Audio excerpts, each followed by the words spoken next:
Jean-Luc Perron, bonjour. Bonjour. Vous êtes vice-président du centre Yunus Paris. Alors, le professeur Yunus a été particulièrement médiatisé à travers la microfinance au Bangladesh. Est-ce que vous pouvez nous rappeler un petit peu quelle est la personnalité du professeur Yunus? Oui, bien volontiers, si vous voulez. Le professeur Yunus a eu le prix Nobel en 2006 avec la Grameen Bank qu'il avait créée quelques années auparavant pour son rôle de pionnier dans le microcrédit et la microfinance. Donc c'était une forme de reconnaissance de cette forme de lutte contre la pauvreté qui consiste à faire confiance aux gens les plus pauvres et aux femmes les plus pauvres pour leur permettre de développer des micro-projets à partir de petits crédits sans garantie. Et donc cette activité a pris beaucoup d'ampleur au Bangladesh. La Grameen Bank aujourd'hui a plus de 9 millions d'emprunteurs qui à 95% sont des femmes. Alors aujourd'hui le professeur Yunus n'est plus directement impliqué dans la microfinance pour différentes raisons qui seraient trop long d'expliquer. Mais évidemment il ne renie rien de ce qu'il a fait dans ce domaine. Mais c'est assez intéressant d'ailleurs parce que tous les prix Nobel ne suivent pas le même parcours. Il ne s'est pas arrêté, la photo ne s'est pas figée en 2006. Il a continué à évoluer et à inventer et à mettre en pratique de nouveaux concepts. Et donc en particulier le social business. Et justement les principaux concepts du social business, je crois qu'il y a 7 principes clés.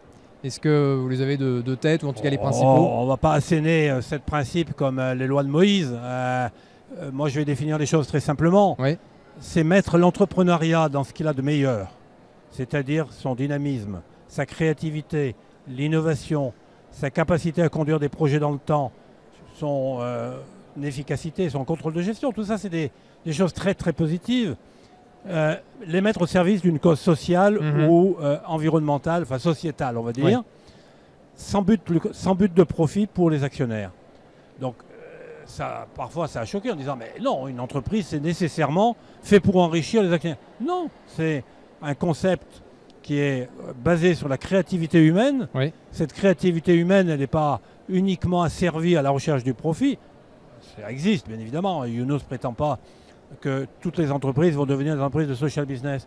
Mais il pense, et non seulement il le pense, mais il l'a démontré puisqu'il a créé plus de 50 entreprises de ce type au Bangladesh, que l'entrepreneuriat peut être également désintéressé, tout en étant efficace, producteur de richesse par l'impact qu'il a. Et donc évidemment, on me dit, ah oui, mais alors, il veut que les entreprises perdent de l'argent. Non, je n'ai pas dit qu'elles perdent de l'argent, mais que le profit qu'elles feront, un profit raisonnable, soit réinvesti dans l'entreprise et pas pour verser des dividendes et pour enrichir l'actionnaire. Donc voilà, ensuite on veut ou on ne veut pas, mais il y a des...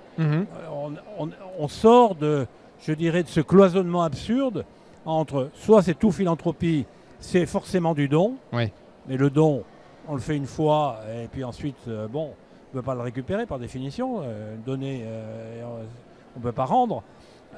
Soit on investit comme un entrepreneur et à ce moment-là, on est là pour s'enrichir. Mais au croisement de la philanthropie et de l'entrepreneuriat, il y a le social business. Très clair. Et le professeur Yunus est venu en France à plusieurs reprises. Ah, souvent, oui. Rencontrer notamment les étudiants. Alors, il a aussi développé des partenariats très forts depuis longtemps avec des grandes entreprises, notamment Danone, ça remonte à 2006-2007, donc, et la création du fonds Danone Communities, avec le Crédit Agricole, si je puis me permettre, puisque c'est moi qui étais à l'origine de la création de la fondation Grameen Crédit Agricole sous l'égide du professeur Yunus pour développer la microfinance dans les pays les plus pauvres, avec Veolia, avec d'autres acteurs. Et effectivement, depuis 3 ans, et là le centre Yunus que j'anime a été très actif, on a développé les relations avec les écoles de commerce, les universités. Et on a organisé en 2018-2019, malheureusement le Covid n'a pas permis de poursuivre, mais on a quand même, le professeur Yunus s'est laissé convaincre de venir en France pour des conférences de 2 heures, 2 heures et demie devant des 600-700 étudiants chaque fois, à la Cato de Lille, à l'école de commerce de Montpellier, la Business School de Dijon, à Cage Marseille, et j'en oublie. Et là justement, l'écho auprès des jeunes, comment ils réagissent? Considérable. Bon, je sors, excusez-moi, je viens d'animer une table ronde dans le cadre du forum 3.0 sur l'éducation comme un enjeu essentiel pour bâtir un monde 3.0 et j'avais invité à la table ronde 2 associations étudiantes, Climate et Noise. Les étudiants, pas tous, mais quand même, beaucoup d'étudiants, beaucoup de jeunes veulent inscrire leur métier, leur profession, leurs compétences dans un parcours de solidarité, d'impact positif et refusent d'aller dans des boîtes, excusez-moi l'expression, d'ailleurs elle est significative, qui sont articulées uniquement sur le développement, la croissance à tout prix et le profit à tout prix. Donc les étudiants sont très attentifs au discours et à l'exemplarité de Younous qui a un discours très fort vis-à-vis des jeunes. Grosso modo, il considère qu'aujourd'hui qu'il faut, par rapport aux enjeux angoissants que sont le réchauffement climatique, la perte de biodiversité, mais également les problématiques d'exclusion et de pauvreté, il faut sauter 2 générations et donner le pouvoir aux jeunes. Alors, il y a le pouvoir de la protestation, qui est illustré par Greta. Hier, on a projeté le film I Am Greta, et c'est très bien. Mais il y a aussi le pouvoir de l'action concrète sur des projets parfois modestes. Mais c'est une façon de mettre les jeunes et les étudiants d'aujourd'hui au diapason de ces problématiques et les préparer à jouer un rôle positif dans les responsabilités qui seront les leurs dans 5, 10 ou 15 ans. Et au-delà de la sensibilisation des étudiants, la démarche de structuration un petit peu du mouvement, comment vous opérez? Quelle est la projection dans les prochains mois? Alors c'est ça un peu le défi parce que la difficulté quand on travaille avec les étudiants, c'est la volatilité, si je puis dire. Les associations étudiantes renouvellent leurs dirigeants chaque année. On commence à construire quelque chose avec quelqu'un et puis il y a déjà un successeur. Par ailleurs, un sujet chasse l'autre, on peut bien les excuser, ils ont quand même des contraintes. Et les écoles, il y a aussi un petit peu de ça. Donc nous, on a voulu inscrire dans la durée cette initiative et donner un caractère un peu exemplaire à cette action en convainquant les écoles et les universités qui ont été visitées par le professeur Younous de créer en leur sein une entité qu'on appelle un Younous Social Business Center, une entité académique, pluridisciplinaire, placée sous la direction des écoles, donc pas uniquement un professeur militant, mais que ce soit reconnu, soutenu par les directions pour enrichir, développer le curriculum étudiant de formation par des notions de social business, de microfinance, d'économie circulaire et bien sûr développement durable, pour développer des axes de recherche autour de ces thèmes, pour encourager des initiatives concrètes, soit des écoles elles-mêmes, soit des étudiants, avec la société civile, avec des entreprises, créer un incubateur pour développer des entreprises sociales. Il y aurait plusieurs exemples. Favoriser l'inclusion sociale de jeunes, de gens éloignés de l'emploi par l'entrepreneuriat, etc. Donc on a constitué un réseau de 6 écoles et universités que nous avons appelé, excusez-moi de l'anglais, le French Academic Network for a Free Zero World, le FAN 3.0 en abrégé, que l'on réunit périodiquement pour montrer la voie du changement.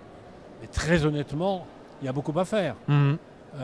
Combien d'écoles de commerce, et probablement pire encore d'écoles d'ingénieurs, ne donnent à leurs étudiants aucune notion de forme alternative d'entrepreneuriat, par exemple. Bon, donc ça ne peut pas être que nous qui portions ce combat, mais on essaye de le faire.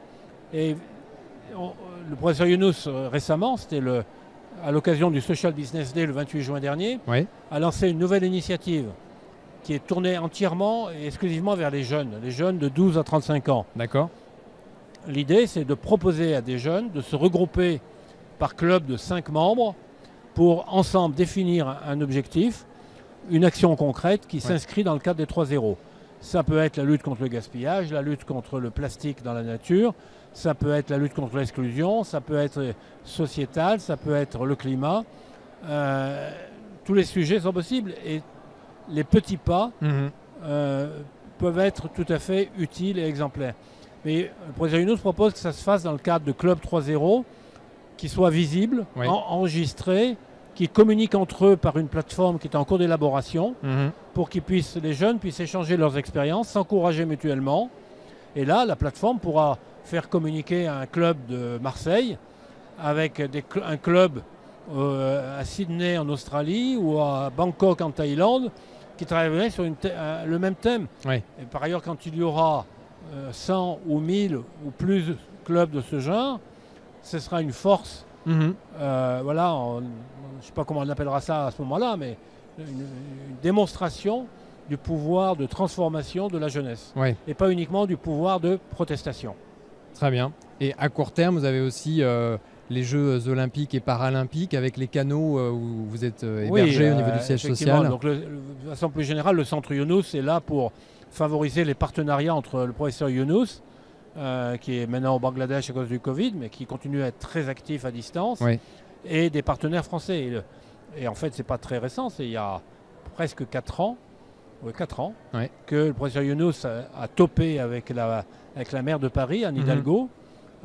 C'était au moment de la candidature de Paris pour soutenir la candidature de Paris aux Jeux Olympiques, Paris 2024, mais pas comme ça, pour en faire des Jeux exemplaires sur le plan de la solidarité, de l'impact social et de l'environnement.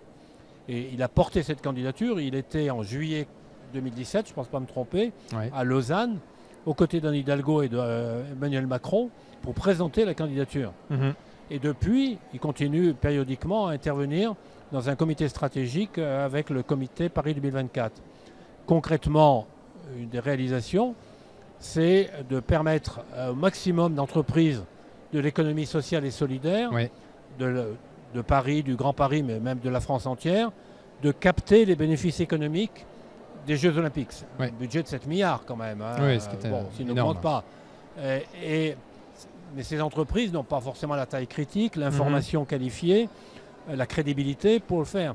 Donc on a construit avec la Maison des Canaux une plateforme qui s'appelle ESS 2024 qui, grosso modo, donne l'information très en avance, prépare les entreprises, les aide, les oriente pour leur donner le maximum de chances de remporter des marchés, soit seuls, soit en consortium, soit en accord avec un leader qui est une grande entreprise. Une entreprise de catering social peut travailler avec Sodexo, par exemple, pour présenter une offre commune sur un appel d'offres de Paris 2024. Donc ça marche. Là, je n'ai pas plus les chiffres en tête ou les chiffres les plus récents, mais il y a plus de 100 entreprises déjà de l'économie sociale et solidaire qui ont remporté un marché ou un bout de marché en passant par la plateforme. Très bien. Merci beaucoup Jean-Luc. Vous voyez, on fait des choses. Effectivement. Le professeur Younous ne s'est pas endormi sur les lauriers du prix Nobel en 2006. Il n'existe pas d'exemple d'avoir un deuxième prix Nobel, c'est dommage. Et on va continuer d'entendre parler de lui à travers toutes ses actions. J'y compte bien. Et les vôtres. Merci beaucoup. À bientôt, au revoir.